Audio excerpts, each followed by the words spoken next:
Hi everyone, TJ from Avid here, and welcome back to Pro Tools Fast Start. Now, so far we've put a drum track in our song, we've recorded bass, keys, and guitar on top of it, but today we're going to talk about arranging our loops to make them into an actual full song. So let's pop over to Pro Tools and see what we have so far.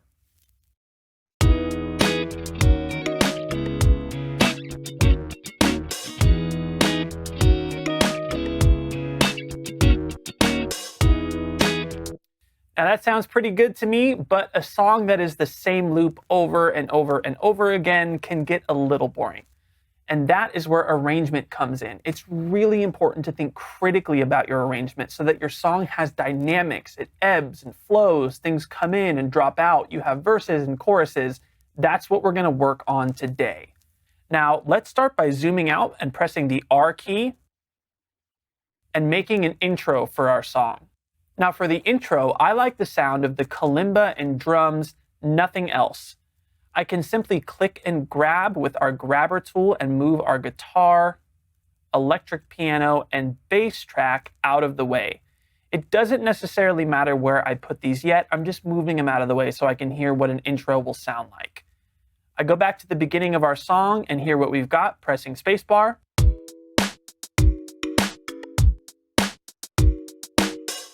I like that. I think that's a nice introduction.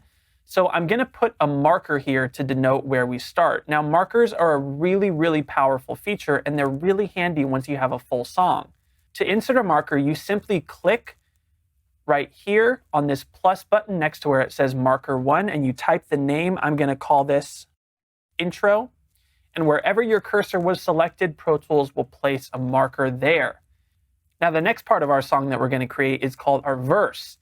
And for our verse, I just want to add guitar to the mix. I'm going to keep kalimba and drums, but I'm going to take electric piano and bass and scooch them out a little bit until we need them later.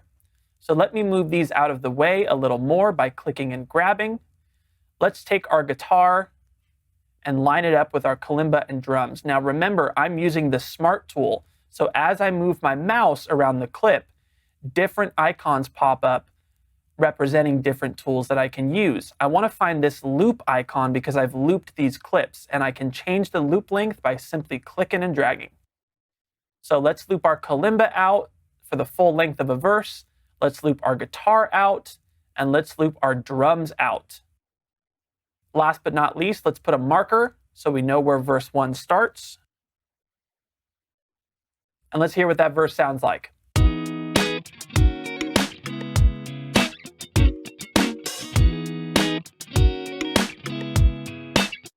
Great.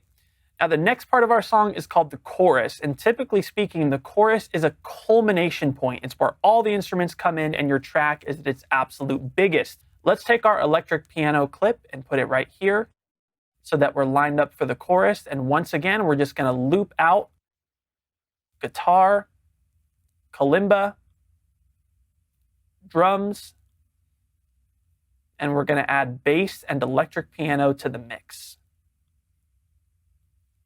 As always, we're going to add a marker so that we know where our chorus starts.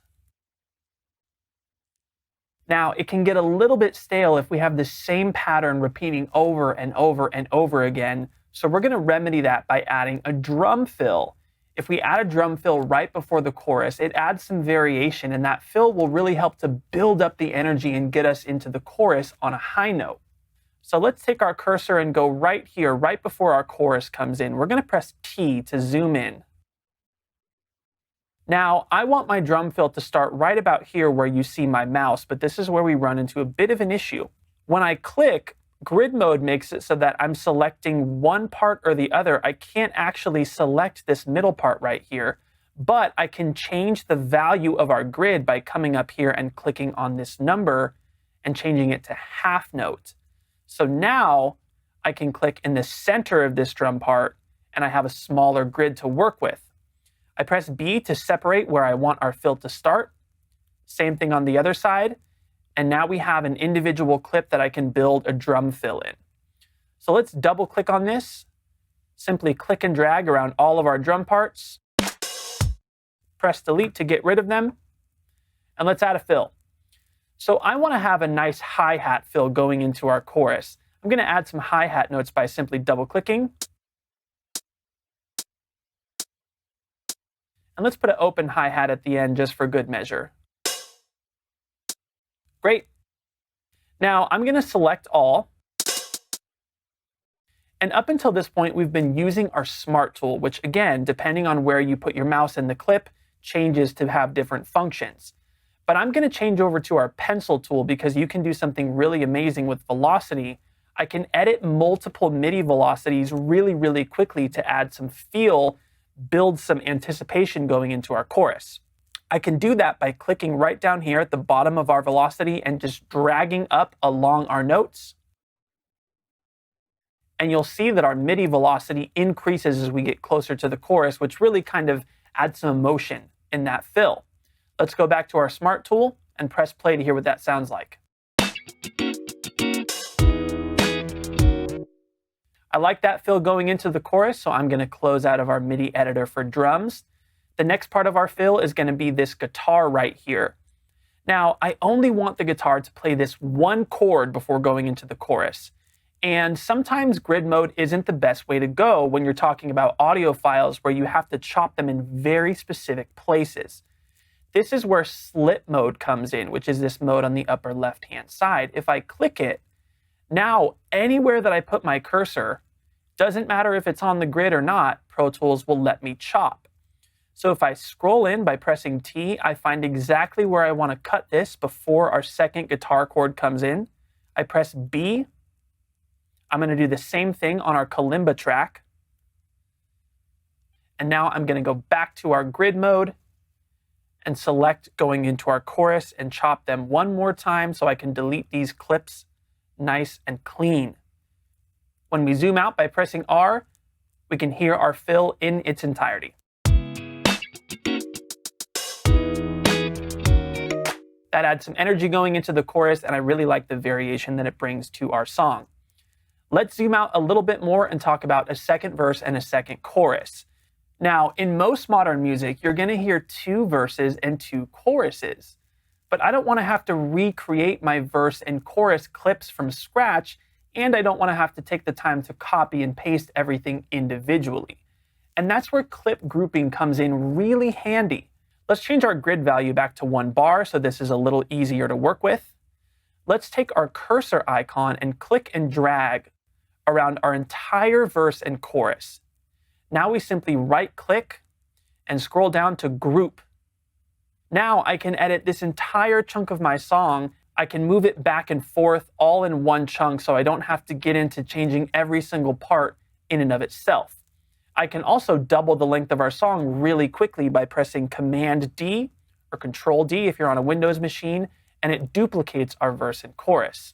Let's add some markers here so we don't get lost later on. I'm going to call this verse 2, and I'm going to call this chorus 2. Now, the last piece is that I want to add an outro to our song that kind of takes us out gracefully. Because I've grouped this section, if I edit anything, it's going to apply to this whole group right here. But I can right-click and come down to Ungroup so that I can go back to looping and editing clips individually. And that's what I want to do. I want to loop just our drums out to give us an outro. Same thing with our guitar. So an outro is just going to be drums and guitar and nothing else. One more time, I'm going to add a marker.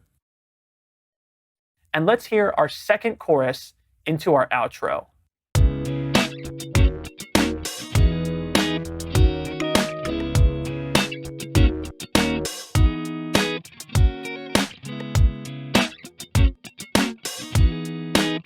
I can fade out the volume of this outro, but I'm going to save that later for the mixing phase. And just like that, we've created an arrangement for a full song. As you can see, in very little time, we started with just a small loop and changed it into an entire song. The arranging features in Pro Tools are really powerful, really intuitive, and very creative to work with.